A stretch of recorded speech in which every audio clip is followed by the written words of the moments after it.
أنا فيصل مطر من محافظة الزرقاء. أهلا وسهلا. إحنا عندنا بالزرقاء 8 مراكز شبابية، وفي عندنا تشبيك مع المنظمات العالمية، هاي صارت من جديد، وبيعطونا المهارات والحرفية ولدعمنا ولتأهيلنا لسوق العمل. طيب تحمل شهادة جامعية أم متوسطة أم لسه في الدراسة يا؟ أنا دبلوم خريج جديد.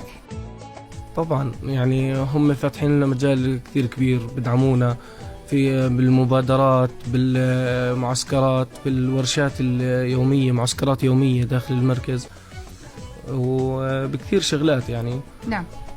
هالمبادرات شو صقلت بشخصية فيصل وشو غيرت بفيصل عما كان قبل الانتساب لهالمبادرات ولهالمعسكرات ولهالمراكز؟ كثير، الفكر، مهاراتي، كثير شغلات. نعم، حتى القدرة يمكن على التواصل مع فئات العمرية في كافة المجتمع، أكيد لديك القدرة والمرونة في التعامل، وهذا أمر رائع. طبعا. نعم.